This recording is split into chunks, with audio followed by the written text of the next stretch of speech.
호르무즈 해협 통행료를 비트코인과 스테이블코인 둘 다 사용할 수 있는 획기적인 방법을 말씀해 드려 볼게요. 최근에 호르무즈 해협을 지나가는 그 배들한테 이란의 혁명수비대가 해협 통행료를 받는데 뭘로 받는다? 비트코인으로 받는다. 그래서 실제로 비트코인 방송 분석하시는 분이가 칼럼 쓰시는 분이 그 호르무즈 해협에 하루 지나가는 배들의 개수를 다 일일이 곱해가지고 비트코인 개수로 따졌을 때 하루에 몇 개가 시장에서 소진되는지 매수가 되는지 그거를 계산을 하셨더라고. 그래서 하루에 그냥 넉넉하게 잡더라도 비트코인이 몇백 개가 빠지면은 뭐 한 달이면은 거의 뭐 몇천 개, 몇만 개가 그냥 빠지는 거죠. 그 마이크로 스트래티지 같은 그 이런 매수하는 기업이 나가는 거니까 시장의 공급량을 줄이니까 비트코인 가격은 올라갈 거다. 요 얘기하시는 분들이 계시더라고. 근데 여러분들 봅시다. 현실적으로 이란이 호르무즈 해협 통행료로 비트코인을 받아. 현실적으로 가능할까? 여러분들은 어떻게 생각하세요? 현실적으로 가능할까요? 우리 알고 있잖아. 비트코인은 작업증명 방식이라는 거. POW죠.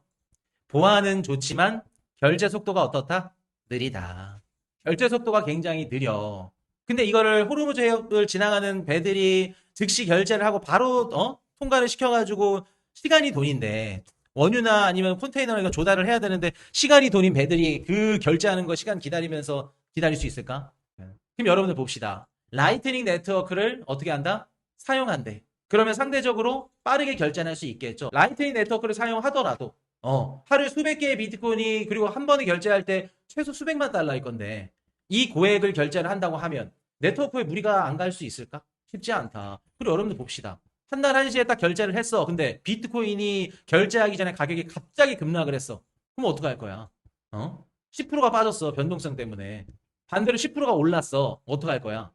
가격의 이런 급변동, 변동성이 엄청 심한데 당연히 환전할 때 리스크도 존재를 할 거고 거래할 때 시점에 물론 이제 거래 시점에 해서 그거를 이제 고정 가격을 하든 뭐든 이제 방안책은 나오겠지만 거래 시점도 그렇고 그리고 해당 판매하는 통행료를 징수하는 이란의 혁명수비대 입장에서도 환전 리스크가 존재를 하겠죠. 결제를 하는 시점 그리고 환전하는 시점 가격 차이 때문에 분쟁이 발생할 수 있겠죠. 그리고 여러분들 봅시다. 갑자기 수백 척의 유조선들이 몰려. 그러면 어떻게 될까? 비트코인을 갑자기 급격하게 또 사야겠죠. 시장에서 물량 빠지면 그러면 유조선을 유조선 통과시키려고 이제 해운료를 통행료를 내려고 하는 업체 입장에서는 비트코인을 갑자기 시장에서 수급이 이제 힘들다 보니까 비트코인 가격이 급격해서 올라 버려요. 그럼 예를 들어서 내가 비트코인 한 개로 통행료를 내려고 했었다고 하면은 한 개에 100만 원이었는데 한 개가 200만 원이 돼 버린 거야. 그럼 수백 척이 갈 수가 없겠죠, 당연히. 사이버 보안 위협 가능성은 어떻게 될지 모르죠. 영국에서 해상보험 같은 거 들어줄까요? 비트코인을 결제하고 왔다 갔다 하는데 당연히 안 되겠죠. 그래서 현실적으로 뭐 한두 번, 뭐 일회성은 가능하겠지만 현실적으로 비트코인으로 호르무즈 해협 통행료를 내는 거는 쉽지 않다. 쉽지 않다. 통행 지체될 가능성이 높다. 근데 여러분들 지금부터 획기적인 얘기를 드려볼게요. 내가 만약에 이란의 호르무즈 해협의 통행료를 걷고 혁명수비 대장이라고 생각을 한다고 하면 어떻게 받는 게 좋을까? 미국한테 걸리지 않고 나중에 자금이 동결되지 않을 가능성이 높은 어떻게 보면 좀 탈중앙화 형식으로 좀 내가 통행료를 걷고 싶어 이란이야. 내가 만약에 이란 혁명 수비대라면 동시에 사용하는 거예요. 비트코인은 담보로 쓰는 거고 스테이블 코인은 결제용으로 쓰이는 거예요. 이게 무슨 말이냐? 비트코인은 중앙화된 발행자가 없죠. 본사가 없다는 거야. 규제를 할 수 없다는 거죠. 동결을 하고 싶어도 동결을 못 해요. 직접 A와 B가 거래한 비트코인 물량은 동결이 힘들다고. 그럼 여러분들 봅시다. 결제를 하는 데는 막 거래 수수료도 많이 나오고 비용도 뭐 비싸고 그 속도도 느리고 그래가지고 쉽지 않은데 장점이 있네. 동결을 못 하네. 자, 그럼 비트코인은 담보용으로 쓰이는 거예요. 담보용으로. 담보물이죠. 그럼 결제는 스테이블 코인으로 하는 거예요. USDT든 USDC든 스테이블 코인으로 결제를 해서 만약에 이 스테이블 코인이 동결을 내버렸어. 묶여버렸어. 그러면 담보가 있죠. 담보가 있죠. 그래서 쉽게 말해서 스테이블 코인은 결제용이고 비트코인은 방어용 수단이 되는 거예요. 스테이블 코인은 실행용 수단이 되는 거고. 자, 어떤 식으로 돌아가는지 메커니즘 한번 만들어 볼까요? 자, 원유를 사고 파는 사람들의 매수자, 매도자로 가정을 해볼게요. 내가 원유를 자, 통행료라고 해보자, 그러면은. 호르무즈 해협을 지나가야 돼. 그럼 매수자가 어떻게 한다? 호르무즈 해협을 통행료를 지불을 해야 되는데, 이것만 지불하는 게 아니라 담보를 거는 거죠. 예를 들어서 통행료의 뭐 110%, 120% 이런 식으로. 그다음에 담보 걸어 놓습니다. 그리고 나서 통행을 해. 혹은 내가 뭐 원유를 팔았어. 그럼 결제 대금을 뭘로 하냐면 USDT 스테이블 코인으로 하는 거예요. 그래서 판매자 수령 아니면 호르무즈 해협 통행 되면은 5분 안에 어떻게 한다? BTC는 다시 주인한테 가는 겁니다. 담보로만 쓰였으니까. 여기까지 이해되셨죠? 근데 만약에 미국이 USDT나 USDC 본사랑 내통을 해서 동결을 시켜버려. 그럼 어떻게 될까? 그 스테이블 코인 자본은 동결이 되겠지만 담보물이 있죠. 그럼 원유를 파는 입장이든 아니면 호르무즈 해협을 뭐 통행하는 입장이든 그 입장에서는 담보물을 내가 가져갈 수 있겠죠. 이해되셨나요, 여러분들? 아무런 이상이 없으면 스왑된 거 확인하고 결제한 거 확인하고 스테이블 코인 담보 환원하면 돼요. 근데 동결됐어. 그러면 담보 비트코인을 가져가는 거예요. 왜? 담보물은 건드릴 수 없으니까. 이렇게 되면은 만약에 미국이 USDT나 USDC 스테이블 코인을 동결해도 누구한테만 손해를 끼치냐면 중국 정유사들한테만 손해를 끼쳐요. 그리고 이란이나 아니면 호르무즈 해협 통행료를 받는 주체 입장에서는 100% 보전을 하는 거고. 그래서 역설적으로 말을 하면 미국이 스테이블 코인은 동결할 수 있지만 비트코인은 동결을 못 하잖아요. 그래서 비트코인의 장점, 스테이블 코인의 장점을 활용하는 거예요. 스테이블 코인 장점은 뭐예요? 빠르게 결제할 수 있다. 많은 금액도 소화할 수 있다. 대신 담보로는 못 쓴다. 비트코인은 대신 빠르게 쓸 수 없다. 수수료도 비싸다. 대신 담보로 쓸 수 있다. 그래서 이걸 정리하면 자산은 시스템 밖에 있고 결제는 시스템 안에 남는 전략이라고 볼 수 있겠죠. 결제는 스테이블 코인, 담보는 비트코인. 신박하죠. 안전하게 또 담보도 한 120% 정도 결제 금액에 대해서. 근데 여러분들 사실 이렇게 해도 애로사항은 있어요. 왜 그러냐면은 비트코인 가격의 변동성이 있기 때문에 담보를 만약에 아무리 뭐 110%, 120%좀 넉넉하게 하더라도 어떻다? 원금을 못 찾을 수도 있어요. 그래서 계약 기간을 뭐 72시간 내에 혹은 뭐 풋옵션을 뭐 씌운다던가 이런 방법들 해지를 추가를 해야지만 좀 더 안전할 수 있겠죠. 그리고 또 어떤 게 또 로스냐면은 내가 통행료를 내거나 아니면은 원유를 사는 입장에서는 원금이 좀 더 필요해. 예를 들어서 예전 같았으면 그냥 원유 대금만 결제를 하면 되는데 내가 원유 대금을 결제하고 혹은 호르무즈 해협 통행료를 내는 거에 그거만큼 또 담보물이 필요해. 비트코인이. 여러분 비트코인을 담보로 그만큼 갖고 있어야 되잖아요. 거래 대금만큼. 그럼 내가 그만큼 유동성을 원활하게 돌지 못한다는 얘기겠죠. 그래서 그런 문제점도 있을 수 있겠죠. 근데 여러분 제가 이걸 어떻게 생각해냈을까?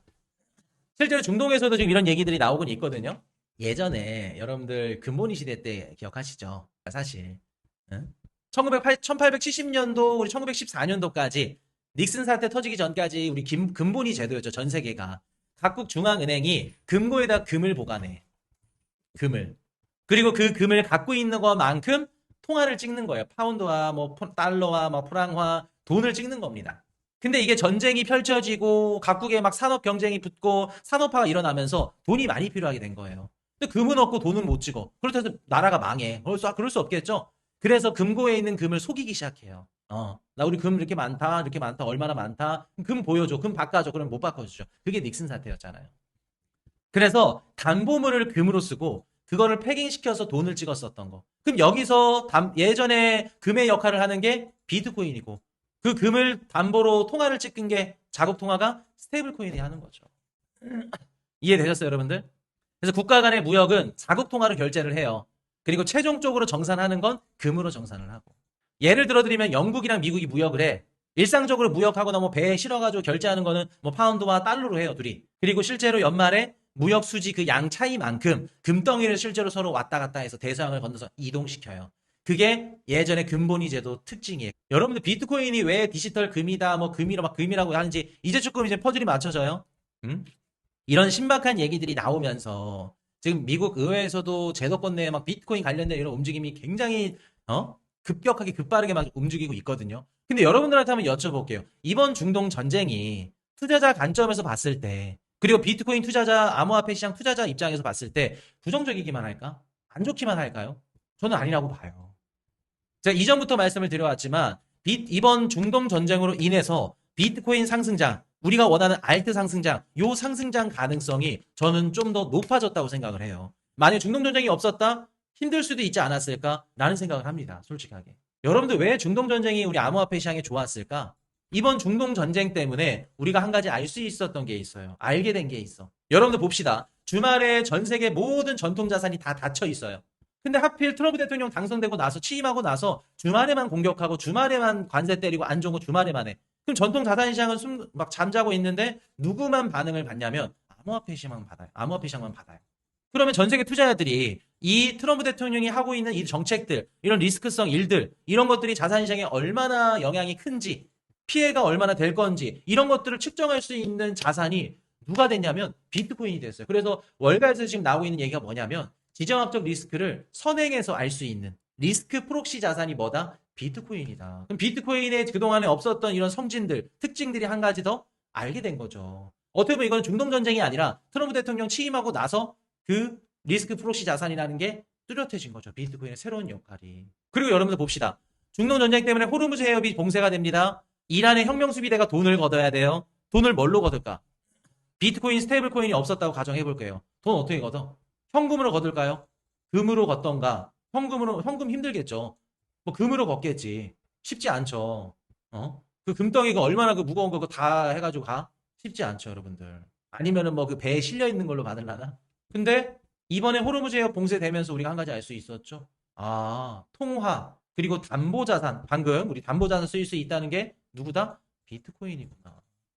아, 통화로도 이렇게 진짜 실질적으로 쓰이는구나. 담보자산 쓰이는구나. 그리고 전쟁이 나고 두바이에 막 총격이 막 총성이 들리고 공격을 받으니까 두바이에 몰려있던 해외 금융 자산들이 뭐를 통해서 빠져나간다? 두바이 OTC 창구에서 USDC의 수요가 어떻게 됐죠? 늘어났죠.